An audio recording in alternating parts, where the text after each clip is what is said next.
በስመ አብ ወወልድ ወመንፈስ ቅዱስ አሃዱ አምላክ አሜን። ይትባረክ እግዚአብሔር አምላከ አበዊነ ለዘብጽሐነ እስከ ዛቲ ሰዓት ቅድሚ ኩሉ ልዕሊ ኩሉ ናብዛ ሰዓት እዚኣ ዘብጽሐና ናይ አቦታትና ናይ ቅዱሳን አምላኽ ናትና እውን አምላኽ ቅዱስ እግዚአብሔር ስሙ ዝተኸበረን ዝተመስገነን ይኹን። እማ አምላክ ወላዲታ አምላክ ቅድስተ ቅዱሳን ድንግል ማርያም ስለ ፍጹም አዶነታ ስለ ፍጹም ክብራ ክብርን ምስጋናን ይብጻሕያ። ከምኡ እውን ቅዱሳን አቦታትና ቅዱሳን አዴታትና ብዝተውሃቦም ክብሪ መጠን ኩሉ ምስጋና ይብጻሕዮም። ኣብ ዝተፈላለየ ዓለም ኮይንኩም እዚ መንፈሳዊ ሚድያ እዚ እትከታተሉ ስድራ እግዚአብሔር ኣብ መስቀል ተሰቂሉ ፍጹም ዝኾነ ሰላሙ ብዝሃበና ብኢየሱስ ክርስቶስ ፍጹም ሰላም ከመይ ትጸንሑ ከመይ ትኾኑ ሰላም እግዚአብሔር ምስ ኩላትኩም ይኹን። እንኳዕ ንቤትና ንቅድስተ ቅዱሳን ድንግል ማርያም ወርሓዊ በዓልን ከምኡ እውን ብለማዓንቲ ታኅሳስ 21 በዓለ ዕረፍቱ ዝኾነ ቅዱስ ሐዋርያ በርናባስ ሰማዒት ዓመታዊ ክብረ በዓል ብሰላም ኣብጽሐኩም ኣብጽሐና። ኣብ እግዚአብሔር ሰናይ ፍቓድ ንሎማዓንቲ እንመሃሮ ናይ ትምህርትና ርእሲ ዝኸውን ኣዴና ማርያም ዝብል እዩ። እዚ ቃል እዚ እንረኽቦ ናይ ኩሉ ግዜ ጸሎት ኣብ ንገብሮ እዩ። ሰላም ለኪ እንዘ ንሰግድ ንብለኪ ማርያም እምነ ናስተወቋኪ ምነ አርዌነ አዊ ተማሂፀነ ብኪ በእንተ ሃና እምኪ ወኢያጨማውኪ ኢልና ኩሉ ሻዕ ጸሎት ክንገብር እንተለና እምነ ማርያም ዝብል ቃል ንረክብ ኢና። ኩሉ ሻዕ ጸሎት ክንገብር እንተለና እንጽውዖ ስለ ዝኾነ ቤትና ቅድስተ ቅዱሳን ድንግል ማርያም ድማ ብቅዱሳት መጻሕፍቲ ከምኡ እውን ብሊቃውንቲ ከመይ ኢሎም ከም ዝገለጽዋ እዛ ኣዶ ኩሉ ዝኾነት ድንግል ማርያም ክንምልከት ኢና።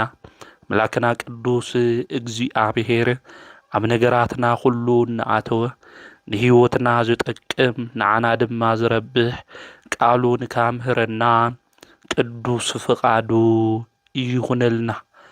ኣዴና ማርያም እዛ ኣዴና ቅድስተ ቅዱሳን ድንግል ማርያም ናይ ዓለም ኩሉ ኣዶ ክትኾን ጎይታና መድሓኒትና ኢየሱስ ክርስቶስ ብዕለተ ዓርብ ኣብ መስቀል ተሰቂሉ ንደቀ መዝሙሩ ንዮሃንስ እንሆ ኣዴኻ ኢሉ ሂብዎ እዩ።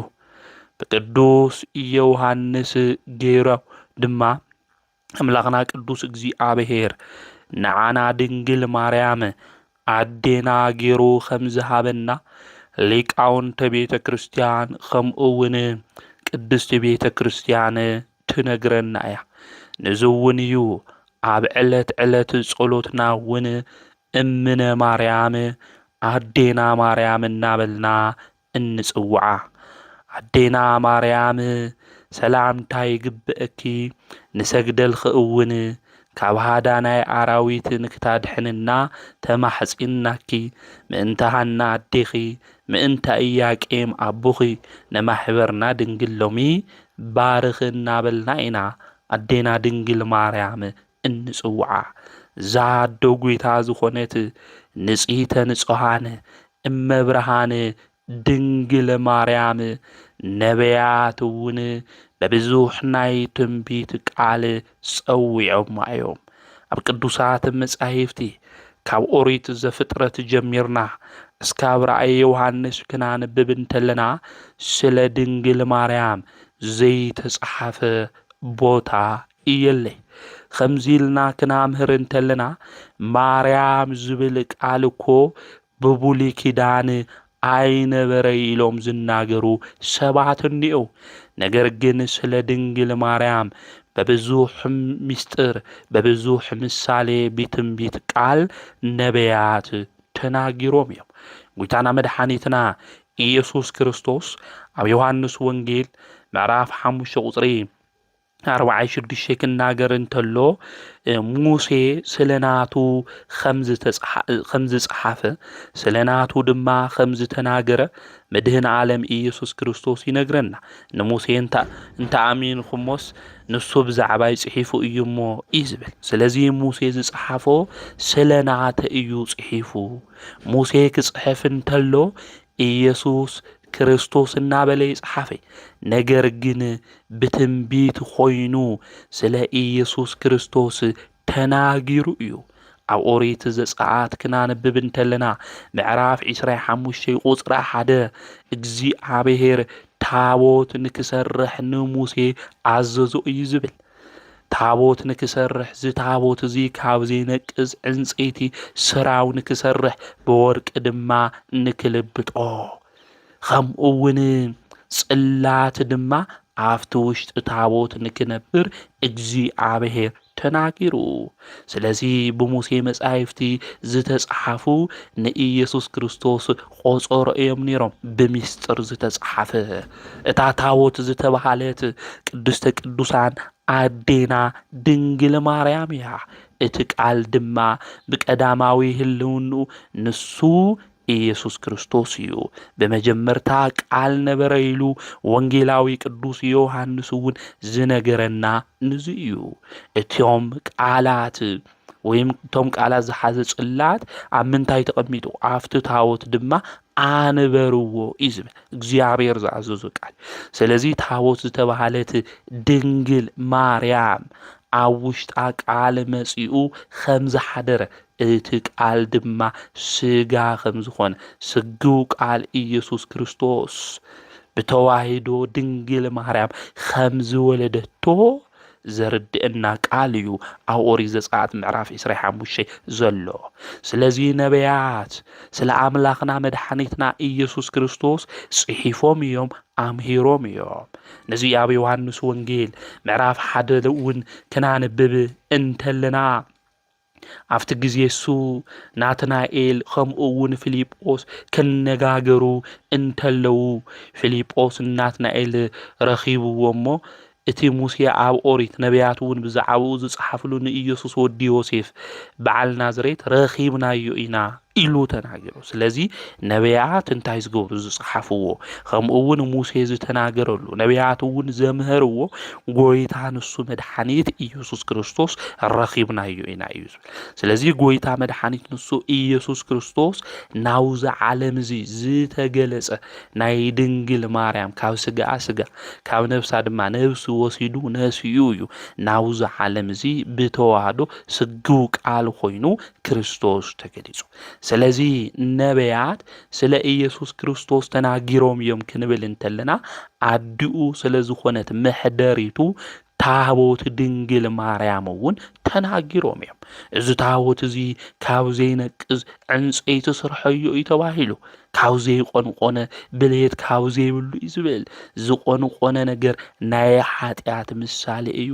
ድንግል ማርያም ድማ ኣብ ልዕሊኣ መርገመ ስጋ መርገመ ነፍስ ዘይወደቐላ እርግማን ድማ ኣብ ኣካላታ ዘይነበራ መንፈስ ቅዱስ ዝሓለዋ ንጽሕቲ ዘርኢ ታቦት ድንግል ማርያም እያ።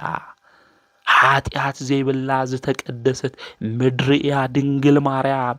ንዝኢቱ መልአክ መጺኡ ከብስራ እንተሎ ብሩክት እማንእስቲ ዝበላ ካባ ንእስቲ ሁሉ ዝተባረክ ኢሉ ዝተናገራ። ስለዚ ኣዴና ቅድስተ ቅዱሳን ድንግል ማርያም ኣብ ዝተረገመ ምድሪ ካሕሳ ኮይና ዝተረኸበት ቅድስት ምድሪ ድንግል ማርያም እያ። ሊቁ ቅዱስ ኢራቅሊስ እምጽውር ጹሪ ፈጠራ ከመ ትኩኖ መቅደሶ ለእግዚአብሔር ናይ እግዚአብሔር ምሕደሪ ኣዶ ንክትኾና ድንግል ማርያም ካብ ንጹህ ዘርኢ ፈጠራ ኢሉ ዝተናገረ ፍዳ መርገም ዘይረኸባ ጥንተ ኣብሶ ዘይነኽዓ ምንጪ ማይ ዝኾነት መንፈስ ቅዱስ ድማ ዝሓለዋ ታብር ጻዕዳ ዕንቂ ንሳ ኣዴና ድንግል ማርያም እያ። ነዚ እዩ ኣባ ጊዮርጊስ ዘጋስጫ ሊቅ እውን ውእቱቼ ጴራቅሊጦስ ዝዓቀባለ ድንግል እምከርሰ እማ ጴራቅሊጦስ ካብናኣ ማህፀን ጀሚሩ ሓለዋ ኢሉ ዝናገር። ስለዚ ኣዴና ቅድስተ ቅዱሳን ድንግል ማርያም ሓጢአት ዘይረኸባ ዘይቆንቆነት ዘይነቀዘት ዕንፀይቲ እያ ድንግል ማርያም። ነዚ እዩ ታቦት ክሰርሕ እንተሎ ካብ ዘይነቅዝ ዕንፀይቲ ስራሕ ኢሉ ዝተናገረ። ስለዚ እዛ ታቦት እዚኣ መን እያ እንድሕር ኢልና ኣዴና ቅድስተ ቅዱሳን ድንግል ማርያም። እቲ ዘይንቅዝ ዕንፀይቲ ኣብ ልዕሊኡ ድማ እንታይ ለብጠሉ ኢሉ ወርቂ ግበረሉ ኢሉ። ወርቂ ናይ ንጽህና ናይ ቅድስና ምልክት እዩ። ኣዴና ቅድስተ ቅዱሳን ድንግል ማርያም ንጽሕቲ እያ፣ ቅድስቲ እያ፣ ንጽህናኣ ሓልዋ ዝተረኸበት እያ። እግዚአብሔር መሪጽዋ እዩ፣ እግዚአብሔር ሓሪዋ እዩ፣ ንክትምረጽ ኮይና ዝተረኸበት ታቦት እያ ድንግል ማርያም። ብወርቂ ዝተለበጠት ታቦት ንስኺ ኢኺ ማርያም ኢልና ኣብ ውዳሴ ማርያም እንጽውዓ ዘሰንበተ ክርስቲያን ንዚ እዩ። ስለዚ ቅድስተ ቅዱሳን ድንግል ማርያም ኣማናዊ ታቦት መድኃኒት ንሱ መጺኡ ኣብ ማህፀና ዝሓደረላ ቅድስተ ቅዱሳን ድንግል ማርያም ንእግዚአብሔር ዝተመቸወት መሕደሪት ታቦት ድንግል ማርያም። ስለዚ ሊቃውንተ ቤተ ክርስቲያን ስለ ድንግል ማርያም ብብዙሕ ነገር እናተናገሩ እናመስከሩ ድማ ተናጊሮም እዮም። ድንግል ማርያም ኣብ ማእኸል ዕሾኽ ተኸቢባ ዝነበረት ዕምበባ እያ። ኣብ ማእኸል ዕሾኽ ዝተባሃሉ ኣይሁድ እዮም።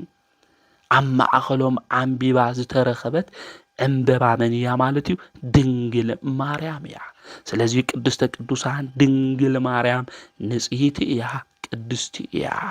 ናይ ድንግል ማርያም ንጽህና ቅዱስና ክንናገር እንተለና ብህሊና እውን ንጽሕቲ እያ። ብሓሳባ ብግብሪ ጥራሕ ይኾነይ ናይ ድንግል ማርያም ንጽህና እንናገር። ናይ ድንግል ማርያም ንጽህና ብሓሳባ እውን ንጽሕቲ እያ።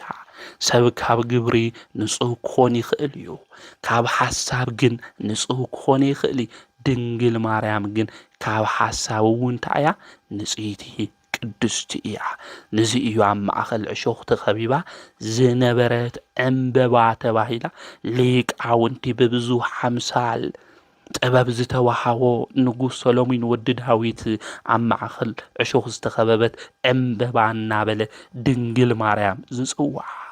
ቅዱስ ጴጥሮስ በዲሉ ተባሂሉ ኣብ መጽሓፍ ቅዱስ ተጻሒፉ እዩ። ሐዋርያት ተበቲኖም ተባሂሉ ኣብ መጽሓፍ ተጻሒፉ እዩ። አብርሃም በዲሉ ተባሂሉ ተጻሒፉ እዩ። ማርያም ከምዚ ጌራ ተባሂሉ ግን ኣይተጻሓፈይ። ድንግል ማርያም ኣዶ ጎይታ እያ፣ ኣደ መድኃኒት እያ። ኣብ ቤተ መቅደስ እውን መላእክቲ እናነጋገርዋ ዝነበረት እያ። መላእክቲ ተነጋገርዋ ግን ትዕቢት ዘይብላ ትሕትና ዝተመልአት ወርቂ ንሳ ድንግል ማርያም እያ። ጥበብ ዝተመልአት እያ። ኣነ ከምዚ ዝበልኹ እየ ከምዚ ጌርኹም ኣኽብሩኒ ዘይበለት ወዳ እኳ ኣብ ሆሳዕና ሰብ ኩሉ ዓጅቡ ክዝምሩሉ እንተለዉ ሐዋርያት ከንጽፉሉ እንተለዉ ኣዶ ጎይታ እኮ እያ ኣነ ኣኽብሩኒ ዘይበለት ናይ ትሕትና ልቢ ጥበብ ዝተሞልአ ኣደ እያ ድንግል ማርያም። ናብ ስደቱ እውን ክትኸድ እንተላ እኮ ኣዶ ጎይታ እየ ንህዝቡ ኩሉ ዘድሕን መድኃኒት ዝኾነ ወሊደ ከመይ ኢለ ናብ ስደት ክኸድ ዘይበለት ስደት ኣይግብአኒ ዘይበለት ንጽሕቲ ንሳ ድንግል ማርያም እያ። ዘካርያስ ናይ ወርቂ ተቋም ዝረአየ እኮ ንሳ ድንግል ማርያም እኮ እያ። ናይ ዘካርያስ ናይ ወርቂ ተቋም ኢልና እንጽዋዓ ንሳ እያ። ስለዚ ድንግል ማርያም ኩሉ ነገራ ወርቂ ዝኾነት እያ፣ ወርቂ ዝኾነት እያ። ወርቂ ማንም ሰብ እኮ ክድብሮ ይኽእል ወገናት። ስለዚ ኩሉ ነገራ ድንግል ማርያም ወርቂ ዝኾነት ከምኡ እውን እታብርህ ዕንቁ ምዃና ምፍላጥና ምርዳእ የድሊ እዩ። ለዚ ቅዱስ ያሬድ ናይ ሕዝቅኤል ናይ ምብራቕ በሪ ናይ ዘካርያስ ተቋም ወርቂ ምስጋናኣ ተቐዲሑ ዘይውዳእ ማርያም እያ እናበለ ዘመስገና ንሱ እዩ። ናዴና ቅድስተ ቅዱሳን ድንግል ማርያም ሊቃውንቲ ቤተ ክርስቲያን ቅዱሳት በጻሕፍትና ብዝመልክዕ እዚ ንጽህናኣ ክብራ ድማ ይናገሩ እዮም። አዴና ቅድስተ ቅዱሳን ድንግል ማርያም ኣብ ኣዳም ሕቐ እታበርህ ዝነበረት ዕንቁ እያ። ኣብ ኣዳም ሕቐ እታበርህ ዕንቁ ናጊጸሉ ኢና ወገናተይ። ዕንቁ ክብሪ እዩ፣ መልክዕ እዩ። ከምኡውን ዕንቁ ናይ ኣምልኮት ጌጽ እዩ። አዴና ቅድስተ ቅዱሳን ድንግል ማርያም ናይ ባህሪና መመክዒት፣ ናይ ክብርና መለክዒት፣ ናይ መልክዕና ሁሉ ጽግዕ ዝኾነት ናይ ኣምልኮ ጌጽ ንሳ እያ። ባሕረ ጥበባት መጋቤ ምስጢራት ቅዱስ ያሬድ ከመስክር እንተሎ ከምዚ ዝብል ሃሌሉያ ሃሌሉያ ማርያም እሰተሃቱ ውስተ ከርሱ ለአዳም ስብሃት ይአውዳ ማርያም እሰተሃቱ ንኢ ርግብየ ወንኢ ሰናይትየ። አዴና ቅድስተ ቅዱሳን ድንግል ማርያም ኣብ ኣዳም ሕቐ ወይ ከዓ ኣብ ከርሲ ኣዳም እታብርህ ዕንቁ ምስጋና ድማ ዝኸበባ እናበለ ንዒ ርግቢ ንዒ ጽብቕተይ እናበለ ቃልኹ ሁሉ ዝተፈተወ እዩ እናበለ ከምስግና እንተሎ ንምልከት ኢና ማለት እዩ። ስለዚ አዴና ቅድስተ ቅዱሳን ድንግል ማርያም ኣብ ኣዳም ከርሲ ኣብ ኣዳም ሕቐ እታብርህ ዝነበረት ዕንቁ ምዃና ዕንቁ ከም ነጊጸሉ ሁሉ መመክሒት ዘመድና ንስኺ ኢኺ ኢልና ንጽውዓ ንዚ እዩ ድንግል። ስለዚ ትምክህተ ዘመድነ እያ ድንግል ማርያም። እዚ ኢና ትምክህተ ዘመድነ ማርያም እናበልና እንዝምረላ። ዕንቁ ጸልማት እንታይ ይገብር እዩ? የርሕቕ እዩ። አዴና ቅድስተ ቅዱሳን ድንግል ማርያም እውን መድኃኒት ዝኾነ ኢየሱስ ክርስቶስ እሱ ወሊዳ ካብ ባርነት ጸልማት ክንወፅእ ዝገበረትና ምክንያተ ድኂን ምዃና ምፍላጥና ምርዳእ የድሊ እዩ። ካሊእ ዕንቁ ኣጋንንቲ ይርሕቑሉ እዮም። ንጉስ ሰሎሞን ኣብ ኢዱ ዕንቁ ይገብር ነይሩ። ስመ እግዚአብሔር ዝተጻሕፈሉ ዕንቁ ናይ ዕንቁ ቀለበት ኣብ ኢዱ ገይሩ ትምህርተ መንግስት ከምኡውን ግርማ ሞገስ ትኾኑ ነይራ እታ ናይ ኢዱ ቀለበት ዕንቁ ማለት እዩ። ብንጽህና ክኾን እንተሎ እታ ዕንቁ ቀለበት ይገብራ ነይሩ። ካብ ዕለታት ሓደ እዋን ግን ኣብ ዙፋኑ ኣቕሚጥዋ ኣብ ዙፋኑ ከቕምጣ እንተሎ ሰይጣን እንታይ ገይሩ? ብኢዱ ከይነኸዓ ስመ እግዚአብሔር ዝተጻሕፈሉ። ስለዚ ንከይቃጽሎ ፈሪሑ ብምንጻፍ ጠቕሊሉ ናብ ባሕሪ ወሲዱ እንታይ ገበሮ? ደብረዮ። ዝተኣዘዘ ዓሳ ድማ ተቐበሎ እዩ ዝብል እና እዚ ሰይጣን ኣብ ዙፋኑ ኾይኑ ተቐመጠ። ሰሎሞን ድማ ተመሊሱ ክመጽእ እንተሎ የንእቱ ወካይ ይብልዎ ማለት እና ሰሎሞን የንእቱ ወካይ ኢሎሞ ካፍቲ ቤተ መንግስቲ ይባረር። 3 መዓልቲ ሙሉ ኣብቲ ከተማ ድማ እናለመነ በልዐ።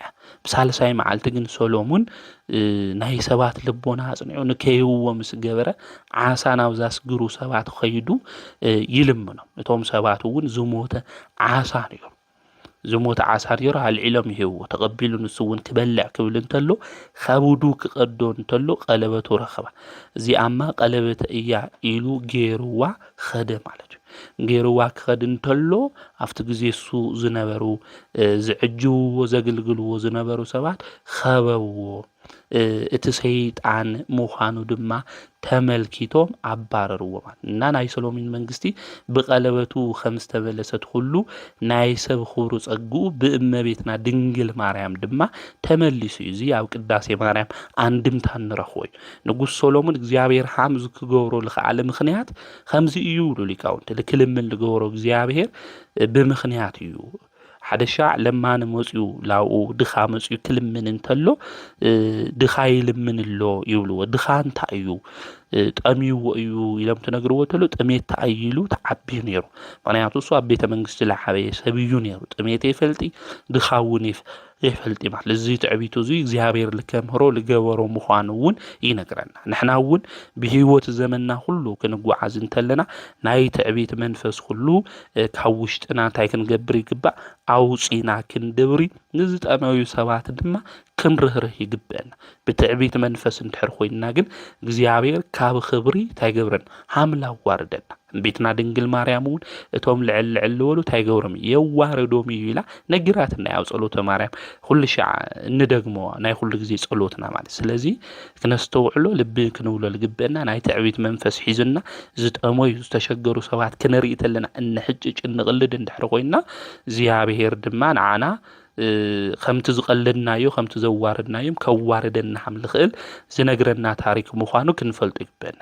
ብትዕንቁ ገይሩ ግን ብትቀለወቱ ገይሩ ግን ትጋኔ እንታይ ገይሩ ኣባሪርዎ እዩ ማለት ስለዚ ብድንግል ማርያም እውን ላብ ልዕሌና ዝመጽእ ዝፈታተነና ሰይጣን ሳሊለነ ቅዱስ ኢልና ክንጽዋዕ እንተለና ንሱ ካባና ክርሕቕ ሓምል ክእል ክንፈልጥ ክንርዳእ ይግበአና ስለዚ ድንግል ማርያም ኣብ ኣዳም ከርሲ ወይም ሕቁ ታበርህ ዝነበረት ዕንቁ እያ ማለት እዩ ስለዚ ዕንቁ ከምናጊጸሉ ሁሉ ድንግል ማርያም እውን እናጊጸላ ናይ መልክዕና ሁሉ ጽግዕ ዝኾነት ናይ ክብርና ሁሉ መለክዒት ምዃና ምፍላጥ የደሊ ብዕንቁ ጸልማት ሓምለ ወገድ መድሓኒ ዝኾነ ኢየሱስ ክርስቶስ ዝወለደትና ምክንያት ድህን ምዃና ምፍላጥ ምርዳእ የደሊ ከምኡ እውን ኣዴና ቅድስተ ቅዱሳን ድንግል ማርያም ናይ ቅዱስ ጳውሎስ ፍጽምቲ ዝኾነት ድንኳን እያ ቅዱስ ጳውሎስ ኣብዚ ኣብ ካልኣይ መልእኽቱ ናብ ቆሮንጦስ ሰብ ምዕራፍ 5 ቁጥር 1 ክናንብብ እንተለና ስለ ሰማያዊ ድንኳን ቅዱስ ጳውሎስ ይናገር ምድራዊና ሰማያዊ ድንኳን እናነጻጸረ ይናገር ቅዱስ ጳውሎስ እምቤትና ብሰብ ኢድ ዘይተሰርሐት ከምኡ እውን ዘይተዓርግ ድንኳን እናመሰለ ድማ የምስግና ነይሩ እዩ ማለት እዩ ስለዚ ዝሃወርያ እዚ ብርቅ ዝኾነት እምቤትና ድንግል ማርያም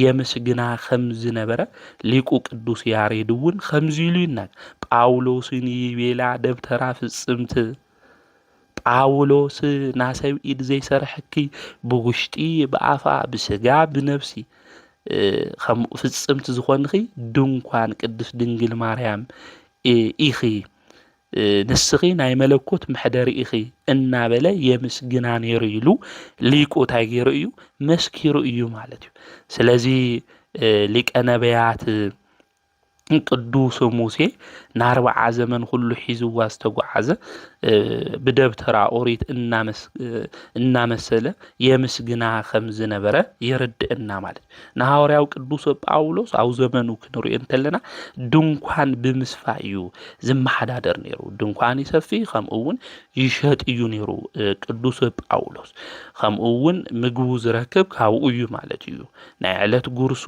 ናይ ዓመት ድማ ዝኾነ ነገር ዝረክብ ካብኡ ነይሩ ዝተረፈ ነገር ሁሉ ድማ ነነዳያን እናመጽወተ ካብ እግዚአብሔር በረከትና ትሩፋት ይረክብ ነይሩ ማለት እዩ እና ናይ ድንኳን ምስፋይ ስራሕ ቀሊል ይኾነ ብጣዕሚ ከቢድ እዩ ካልኦት ስራሕትና ኣለው እዚ ከቢድ ስራሕ እዚ ንምንታይ ቅዱስ ጳውሎስ መሪጹ ክንብል እንተለና ቅዱስ ጳውሎስ ህይወቱ ምስቲ ድንኳን ኣተኣሳሲሩ በሚስጥር ንድንግል ማርያም እንታይ ንክገብር እዩ ንከመስግን እዩ በአንጻር እቲ ድንኳን ንመን ንምስጋን እዩ ንኣማናዊት ድንኳን ፍጽምቲ ዝኾነት ድንግል ማርያም ንከመስግን እዩ ማለት እዩ ስለዚ ቅዱስ ጳውሎስ ለይቱ ሙሉእ እዩ እናሰርሐ ዝሓድር ነይሩ መዓልቲ ወንጌል የምህር ለይቱ ድማ መጽኡ እንታይ ይገብር ነይሩ ይሰርሕ ነይሩ ማለት እዩ ቅዱስ ጳውሎስ ንሕና እውን በክርስትና እምነት ውሽጥ ዘለና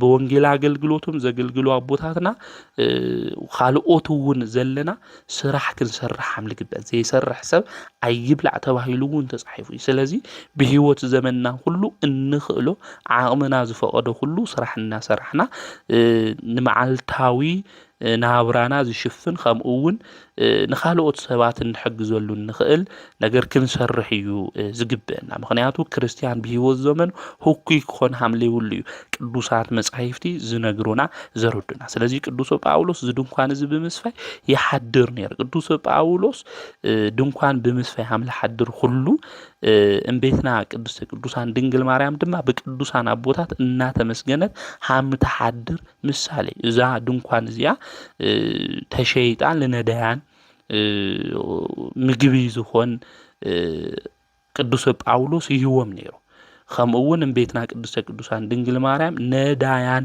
እትምግብያ ነዳያን ስለ ማርያም ይሉ ዘይበልዕ ሰመን ይኮን ወገናተይ ስለ ማርያም ይልና ለሚናኮ እንደይ ነገር እኮ በልዕና ኮይና ለዚ እዩ አመልከዓ ማርያምን ክንደግም እንተለና እየሃዝን ለሲሳይስ በአንቲ ስንቁ ኮይዝሉ ሰላም ለእንግዳኪ ክንብል እንተለና ማለት ስለዚ ንስሳዩ ንምጉ እንታይ ገብሪ አየሃዝኒ ምኽንያቱ ንስኺ ስንቁ ሲሳዩ ዝኾን ክነበለ እዩ አመልክዓ ማርያም እናመስግና ማለት እዩ ስለዚ ቤትና ቅዱሳን ድንግል ማርያም ሹማ ጸውዕና በእንተ ማርያም ይሉ ዘይተማሃረ ሰመን ይህሉ ለድንግል ማርያም ተማሐጺኑ ነገሩ ዘይስተስተኻኸለሉ መን ይሆን ወገናተይ ስለዚ ቅዱስ ጳውሎስ ታድንኳን ነሰፌ ታድንኳን ተሸይጣ ለነዳያን ይምጹተላ ይምግበላ ሃምል ነበረው ሁሉ በድንግል ማርያም ሹማ ጸውዑ ንሕና እንታይ ንኾን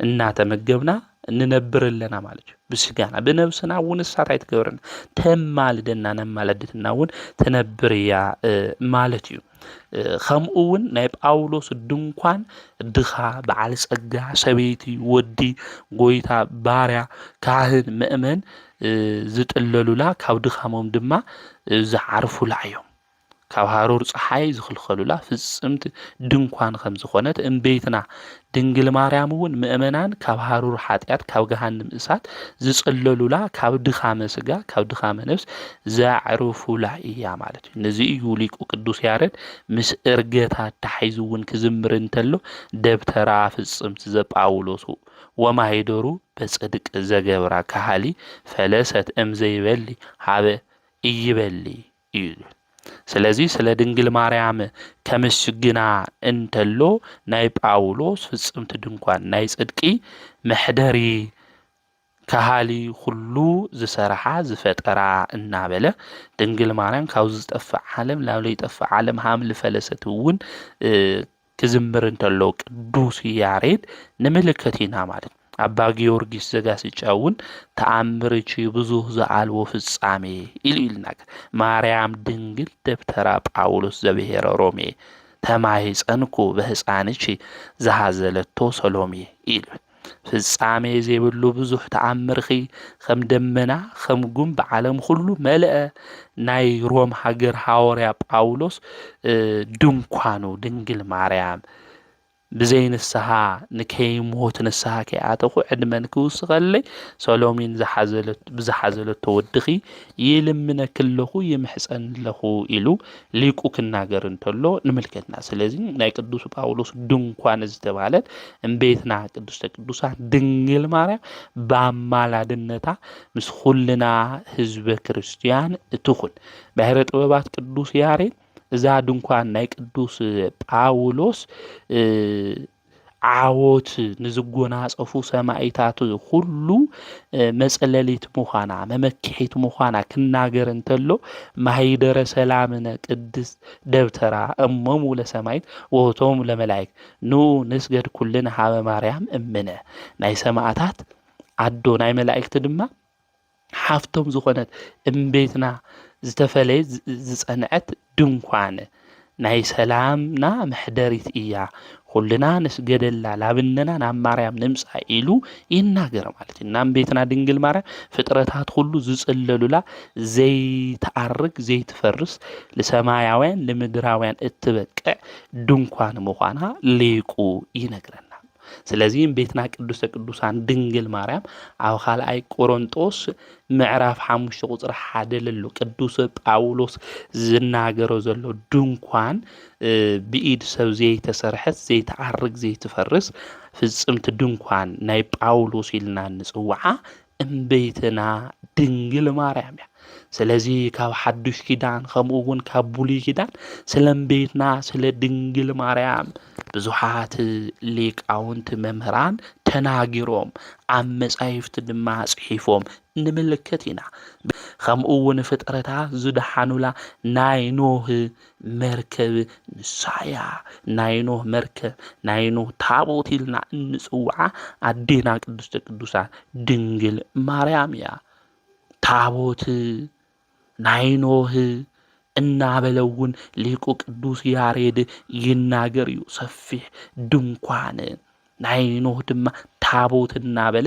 ይናገር እዩ ስለዚ ልቢልና ክናስተውዕሎ ዝግብአና ብኖህ ዘመን ኣብ ኦሪት ዘፍጥረት ካብ ምዕራፍ 6-8 ጀሚርና ክናነብብ እንተለና ብፍላይ ድማ ደቂ ሰባት ኣብ ምድሪ ኃጢአት እናሰርሑ ንእግዚአብሔር ዘይተመቸው ከም ዝነበሩ ብኖህ ዘመን ዝነበሩ ሰባት ኃጢአት እናሰርሑ ንእግዚአብሔር ዘይተመቸው እንደሻዕ ንእግዚአብሔር ንፈጣሪና ዘይተመቸውና ንኾኑ ወገናተይ ኃጢአት ተሰርሑ ዘይስልችው ሰውነቶም ከም ግብረ ኣቦኦም ከም ዲያብሎስ ዘርከሱ ባተሓሳስባ እንስሳት ካብ እንስሳት ዝነኣሱ ብኽፍኣት ድማ ካብ ኣራዊት ዝበኣሱ እዮም ነይሮም እዞም ሰባት እዚኦም የንመስሊ ኸዛሕና ብግብርና እንታይ ኢና ንመስል ባተሓሳስባና እንታይ ኢና ንመስል ዓዲኡ ዝቐትል ሰብ እኮ ኢና ዘለና ኣብዚ ግዜ እዚ ንሰምዕ ኣለና እኮ ኢና ወገናተይ ዝወለደቶ ዘዕበየቶ ዘጥበየቶ ንዑኢላ መከራ ዝተቐበለት ዓዲኡ ዝቐትል ወለዶ ዘለና እኮ ኢና ዘለና ሓው ዝቐትል ሓፍቱ ዝቐትል ህፃናት ዝደፍር ብግብሪ ዲያብሎስ ዝመሰሉ ትውልድ ዘለዎ ሰባት ዘለዎ ዘመን ኢና ዘለና ሰባት ካትኮ ኢና ንመስል ኸዚ ክንራእይ እንተለና ዓውኖ ዘመን ዝነበሩ ስለዚ ምስትውዓል የድልን እግዚአብሔር ዘይተመቸውና ከምኡውን ብግብርና ኣራዊት ባተሓሳስባና ካብ እንስሳ ድማ ዝነኣስና ክንምለስ ይግባእ ንዑ እግዚአብሔር ተመለሱ ይብለና ኣሎ ብኖህ ግዜ ግን እዚኦም ብጣዕሚ ንእግዚአብሔር ዘሕዘኒኦም ነይሮም እግዚአብሔር ሰብ ብምፍጣሩ ተጸጸተ ተባሂሉ ዝተጻሕፈ እዩ እግዚአብሔር ብስሩሑ ሁሉ ዝጸጸተ አምላክ ኮይኑ ይኾነ ነገር ግን ሊቀ ነቢያት ቅዱስ ሙሴ ኃጢአቶም ክንዳይና ብዙሕ ምዃኑ ከም ዝሓዘነ ሰብ ገይሩ ከምልክት እንተሎ ከርኢ እንተሎ እዩ እግዚአብሔር ክጽጸት ሰብ ይኾነ ተባሂሉ ተጻሒፉ እዩ ናተጸጺቱ ክብል እንተሎ ሊቀ ነቢያት ቅዱስ ሙሴ እግዚአብሔር ክንደየና ሃምለ ሕዘንዎ ንምግላጽ ተጸሞ ቃል ምዃኑ ምርዳ የድሊ ማለት ስለዚ ንእግዚአብሔር ዘይተመቸው ኃጢአት ዝሰርሑ ሰባት እዮም ነይሩ ናካብ ኽፍኣቶም ንክምለሱ እግዚአብሔር ዘመን ኣብዚሑ ይህዎ 120 ዘመን ይህዎ መርከብ ንክሰርሑ እግዚአብሔር መሐሪ እዩ ወገናት ተበደልና ኃጢአት ተሰርሕና ኽፍኣት ተገበርና እግዚአብሔር ምሕረቱ ይብዝሕልና እዩ ካብ እግዚአብሔር ምሕረት ልተላዓለ ኢና ንንቀሳቀስ ለለና ንመላለስ ለለና ሃም በደልና ሃም ኃጢአትና እንድሕር ኮይኑማ ከቢድ እዩ ህንጻ ስላሴ እናፍረስና ዘይድሊ ተግባር እናፈጸምና ኃጢአት ከም ጽድቅ እናቆጸርና ሰባት እናደፈርና ኢሰብአዊ ተግባር እናገበርና ቤተ መቅደሱ እናፍረስና ካብ ቤተ ክርስቲያን ነዋያተ ቅዱሳት እናሰረቅና ምሕረት እግዚአብሔር ካብ ለይበዝሕና ጠጠው ንብሊ ነርና ወገናተይ ስለዚ ምስትውዓል የድሊ እግዚአብሔር እውን ምሕረቱ ብዙሕ እዩ ምሕረቱ ብዙሕ ስለኾነ እግዚአብሔር ንክምለሱ ኖህ ንገሮም ልዞም ህዝቢ እዚኦም ማይ ኣይ ድማ ከዝንብ መርከብ ስርሑ በሎም ዘመን ድማ 120 ዘመን ሂወኩም እንኢኹ ኢሉ እግዚአብሔር ተናገሮም ሕዝውን እግዚአብሔር ይናገር እዩ ተመለሱ ላብ ልብኹም ይብል እዩ ንስሓ እተው ኢሉ እግዚአብሔር ይናገር እዩ ብዙሕ ነገራት ኣብ ዘመናትና ንምልከትልና ዓለም እንታይ ትኾን ከም ዘላ ንምልከትልና ኢና ሓዊ ክዘንብ ተሎ ንምልከትልና ኢና ብጎርፊ ሰባት ክውሰዱ ተለው ንምልከትልና ኢና ዝምልክት እዚ ንዓና እውን ትምህርቲ ክንጥንቀቐሉ ይግባእ ስለዚህ መስተውዕልቲ ብህይወት ዘመንና ክንኾን እዩ ዝግብአና ስለዚ ኖህ ካብ እግዚኣብሔር ተላዒኹ ናብኦም ኸደ እግዚኣብሔር ተመለሱ ይብለኩም ኣሎ ስለዚ ብማይ ኣይ ከጥፍኦ እየ ዝምድር እዚ ነገር ግን መርከብ ስርሑ ይብለኩም ኣሎ ንስኻ ንእሽተይ ቤተሰብ ስለ ዝኾንካ ንስኻ ስራሕ ንሕናት 100 ዓመት ከም ደስታና ክንኾን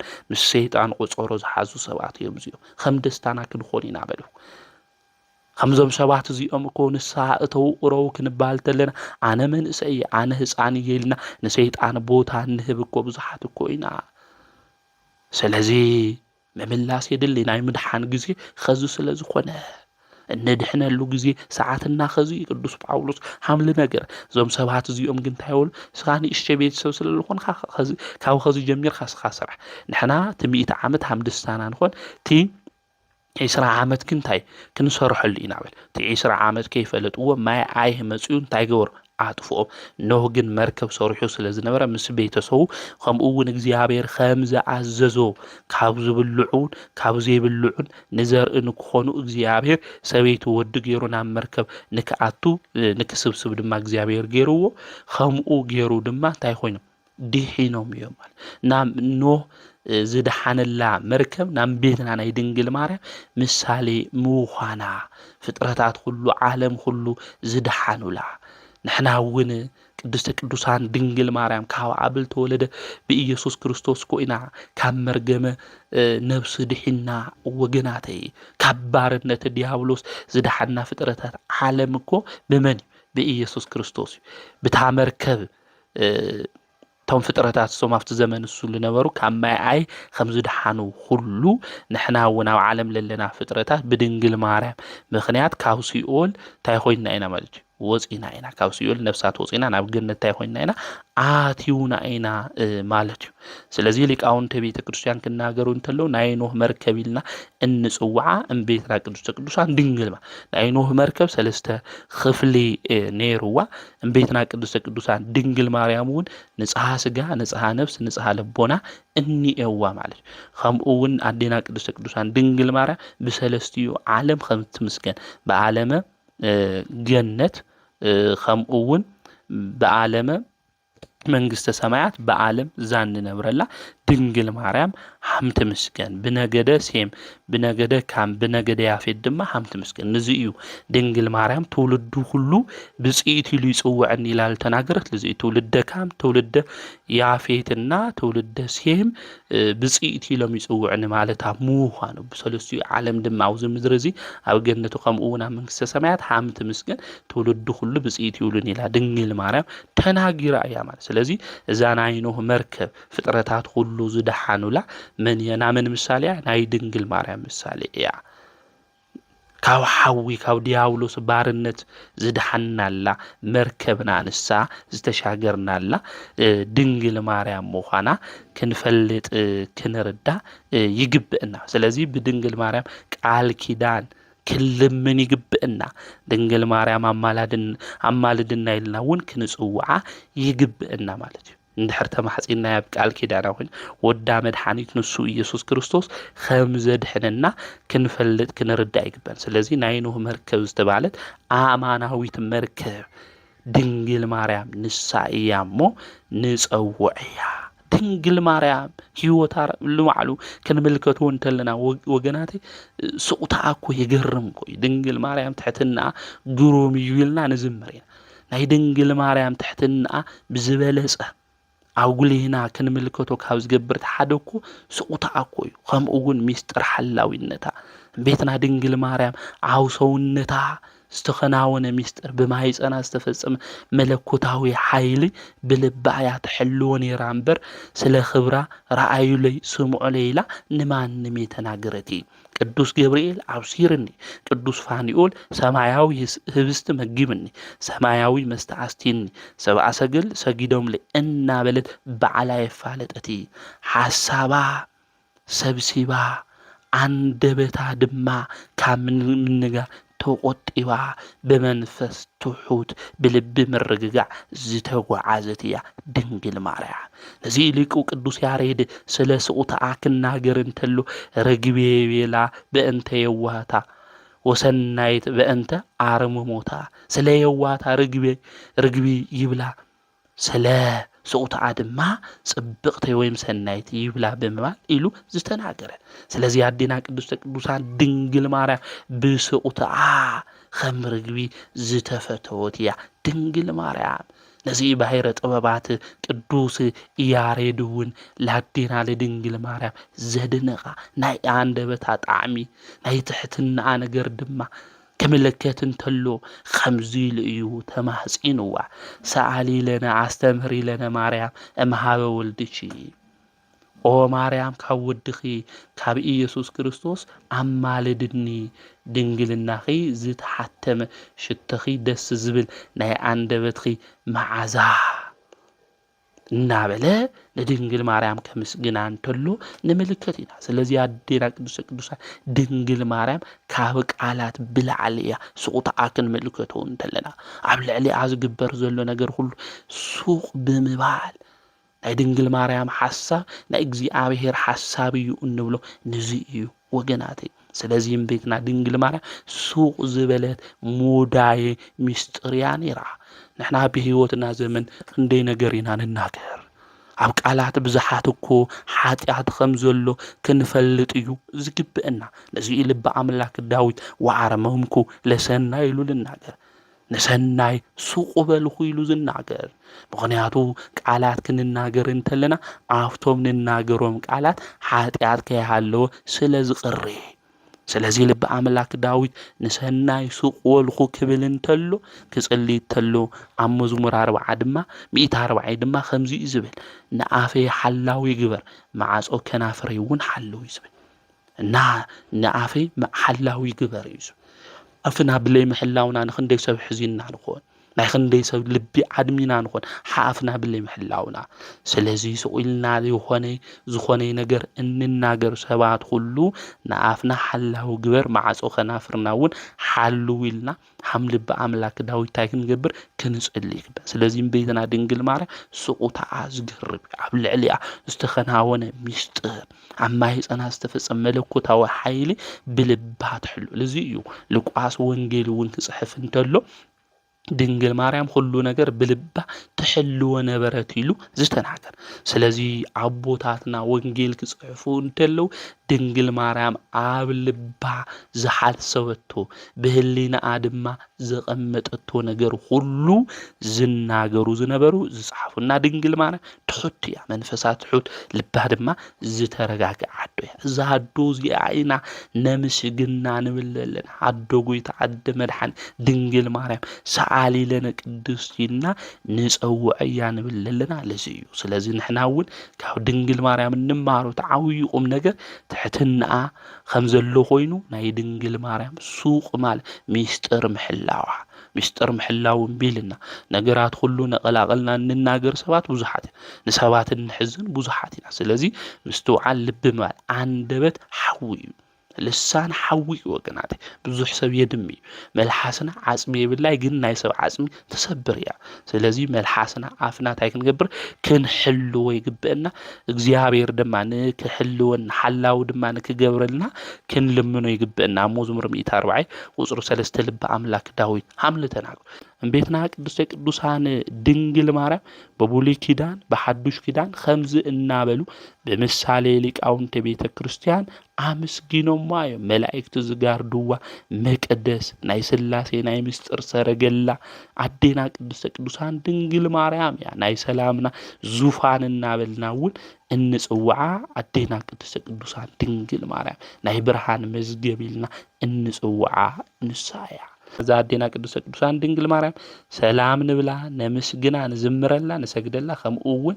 ካብ ሃዳናይ አራዊት ንክተድሕነና ንምሕጽና ማለት ብዙሕ አራዊት ኣብ ዘመንና ስለዘለው ማለት ነሃና አዴኺልኺ ከምኡውን ጥያቄ ማቦኺልኺ ማሕበርና ድንግል ባርኽና ኢና ንጽዋዓ ስለዚ አዴና ቅዱሳን ድንግል ማርያም ብነቢያት በሐዋርያት ከምኡውን በመልአኩ ቅዱስ ገብርኤል ዝተመስገነት ንጽይተ ንጹሃን አዶ ጌታ ምዃና ፈሊጥና ተረዲና كنمسجنا يقبئنا نايم بيتنا ناي دنجل مريم بركتا رديئتا أمالادنتا مسخلنا زب كريستيان يخون مصحف سنكسار ክናነብብ እንተለና ብለማዓንቲ ታሕሳስ 21 ናይ ሽሙ ትርጓሜ ናይ ምርግጋዕ ቆልዓ ዝኾነ ቅዱስ ሐዋርያ በርናባስ ብሰማዕትነት ዝዓረፈሉ ዕለት ምዃኑ መጽሓፈ ስንክሳር ይነግረና እዩ።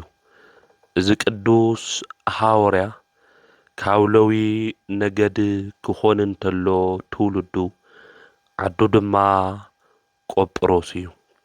ናይ መጀመርያ ሽሙ ድማ ዮሴፍ እዩ።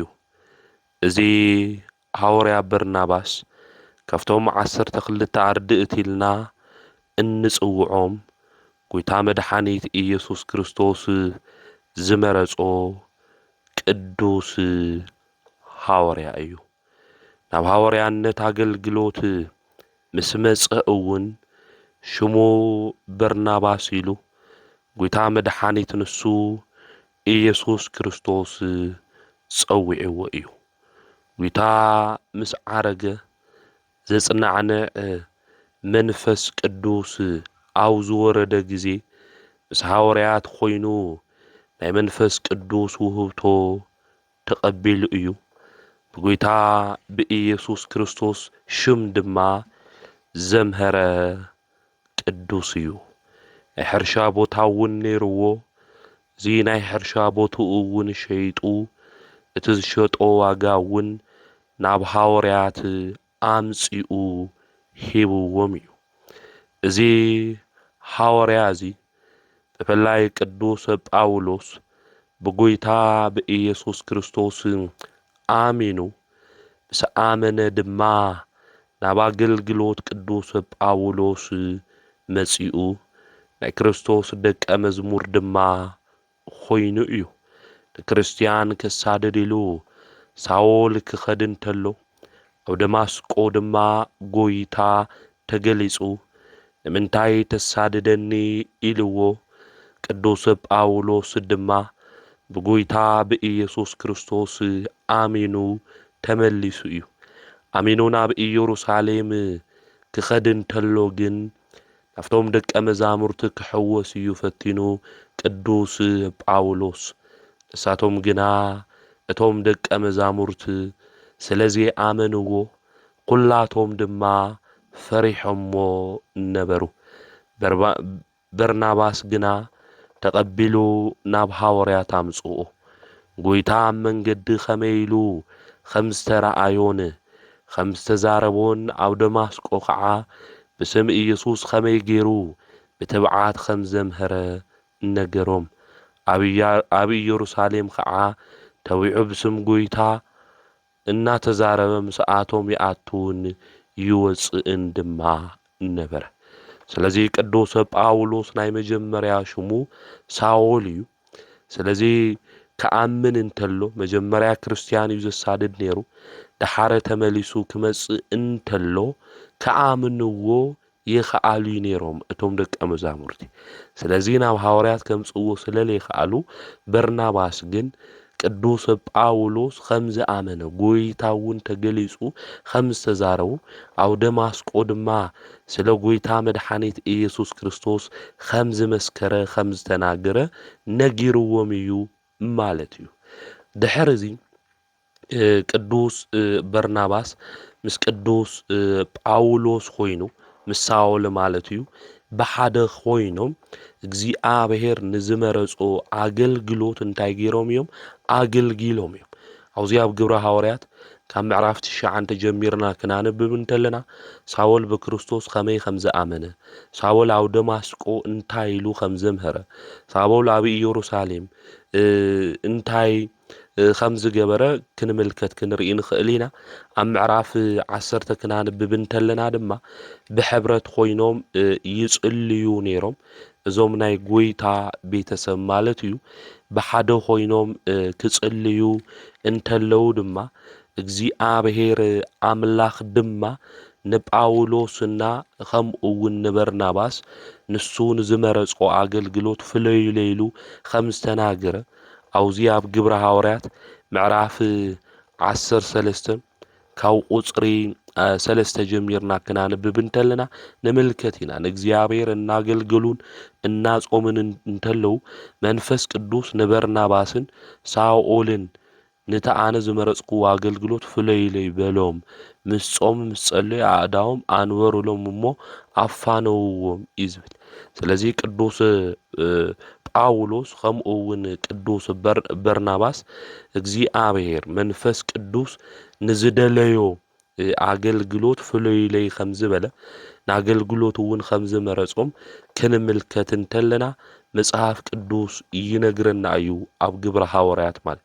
ስለዚህ ቅዱስ ጳውሎስ ከምኡውን በርናባስ ናብ አገልግሎት ናብ ቀጵሮስ ከተማ እዮም ኸይዶም ናብኡ ኸይዶም ከገልግሉ እንተለው ኣብኡ ኸይዶም ክናገሩ እንተለው ብፍላይ ድማ ኣብ ጳፍ ዝተባሃለት ምስ በጽሑ ሓደ ጠንቋሊ ናይ ሓሶት ነቢይ ነይሩ እዩ። ስለዚ ምስ ሰርጌስ ጳውሎስ ዝተባሃለ ሹመኛ ኾይኑ ድማ ክኸሶም እንተሎ ንምልከት ኢና። አውዚ ጊዜ እዚ ንሰርጌስ ጳውሎስ ናቶም ቃል ክሰምዕ እዩ ዝደሊ ነይሩ። ነገር ግን ናብኡ እናኸደ ናይ ሓሶት ቃሉ እዩ ዝናገር ነይሩ።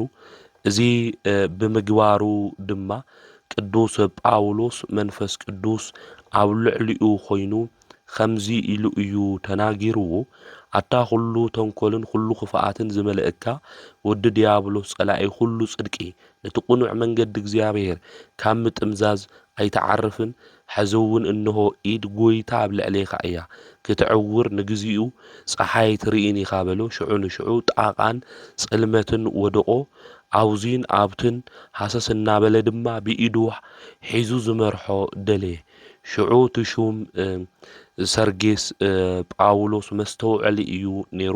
መጀመርያ እውን ናይ ተንኮል ሓሳብ ናይ ክፍአት ከምጽእ እንተሎ ክሰምዖ የደለየ ነይሩ። እዚ ምስ ረአየ ድማ ብትምህርቲ ጎይታ ተደኒቁ አሚኑ እዩ እቲ ሹመኛ ሰርጌስ ጳውሎስ ማለት እዩ። ከምኡ እውን ጳውሎስ እና በርናባስ ናብ አንጾኪያ እዮም ኸይዶም ኣብ አንጾኪያ ክኸዱ እንተለው እውን ኣብኡ ስለ ናይ እግዚአብሔር ቃል ከምህሩ እንተለው ስለ ናይ እግዚአብሔር ቃል ክናገሩ እንተለው ብፍላይ ኣብኡ ዝነብሩ ሰባት ይቃወምዎም ነይሮም። ብዙሕ ግዜ እውን ናብ ቤት ማእሰርቲ እዮም ዝእትውዎም ነይሮም። ነገር ግን እቲ ናይ እግዚአብሔር ቃል ድማ የምህርዎም ነይሮም። ካብ ብሉይ ኪዳን ካብ ሓዱሽ ኪዳን አምጺኦም የምህርዎም ከምኡ እውን ይግስጽዎም ነይሮም። ናብ እግዚአብሔር መንገዲ ንክመጽኡ ኣብ አንጾኪያ ዝነብሩ ሰባት አምሂሮሞም እዮም። ኣብ ግብረ ሐዋርያት ምዕራፍ 14 ክናነብብ እንተለና ድማ ጳውሎስና በርናባስ ላብ ልስጥራን ትበሃል ቦታ ከምዝኸዱ ኣብኡ ድማ እግሩ ዝሰለለ መጻጉ ኾይኑ ዝተወለደ ፍጹም ክወሳወስ ዘይኽእል ሓደ ሰብ ተቐሚጡ ነበረ። እዚ ሰብ እዚ ጳውሎስ ክዛረብ እንተሎ ይሰምዕ ነበረ። ጳውሎስ ከዓ ተኪሩ ጠመቶ ክሓዊ እምነት ከም ዘለዎ ሪኡ ድማ ብዓብዪ ድምፂ ቀጢልካ ብኣጋርካ ደው በል በሎ። ሽዑ ንሽዑ ኸይዱ ብድዲሉ ይመላለስ ነበር። እቶም ህዝቢ ድማ ቅዱስ ጳውሎስ ዝገበሮ ነገር ተመልኪቶም ማለት እዩ።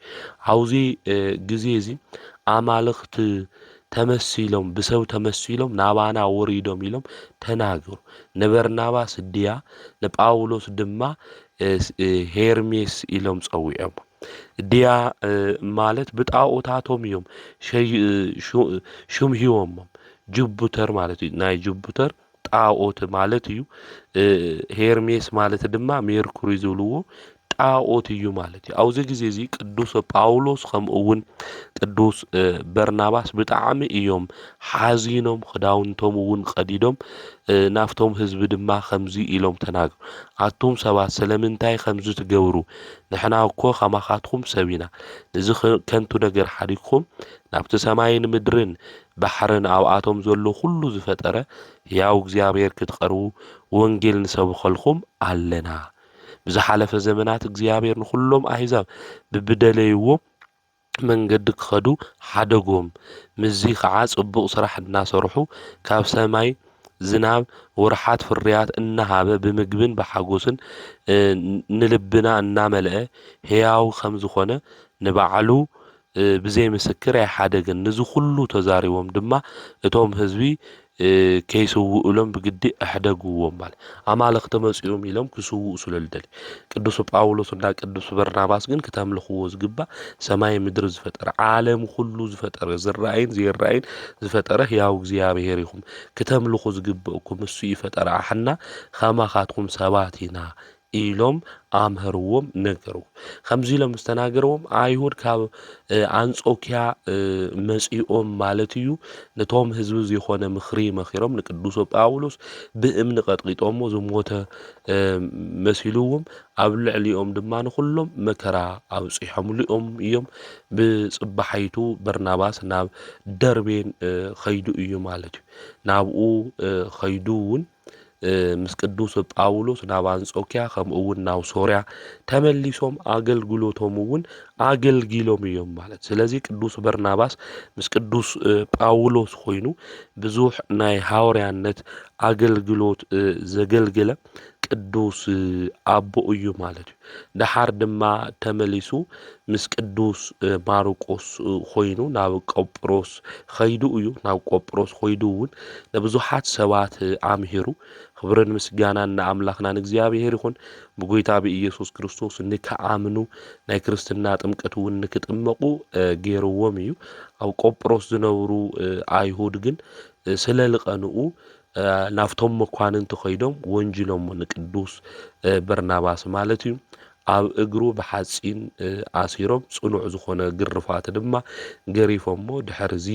ብእምኒ ቀጥቂጦሞ ወሲዶም ድማ ናብ ሓዊ እትይዎሞ እዮም ምስክርነቱ ድማ ፈጺሙ እዩ ማለት ማርቆስ ግን እዚ ኩሉ ነገር ይርኢ ነይሩ እግዚአብሔር እውን ሓልይዎ ንኻልእ ኣገልግሎት እውን እግዚአብሔር ስለልደለየ ካብዚ ኩሉ ነገር ሓልዩ ኣትሪፍዎ እዩ ቅዱስ በርናባስ ግን ናብ ሓዊ እዮም እትይዎሞ ብእምኒ ቀጥቂጦም ናብ ሓዊ ምሰእተይዎ ስጉኡ ምንም ሓዊ ከይነኽኦ እዩ ወፂኡ ነገር ግን ብእምኒ ቀጥቂጦሞ ዓሪፉ እዩ ብሰማዕትነት ዓሪፉ እንብሎ ለዚ እዩ ስለ ክርስቶስ መስኪሩ ተገሪፉ ብእምኒ ተቀጥቂጡ ናብ ሓዊ ዝተደብረ እዩ ቅዱስ በርናባስ ማለት እዩ ብሎማዓንቲ ታሕሳስ 21 ድማ ሰማዕትነት ዝተቀበለሉ ምዃኑ መጽሐፈ ስንክሳር ይነግረና የረድእና እዩ ማለት እዩ ስለዚ ሐዋርያት አቦታትና ክንምልከቶም ክንሪኦም እንተለና ስለ አምላኾም ስለ ኢየሱስ ክርስቶስ እናመስከሩ ብመከራ ሁሉ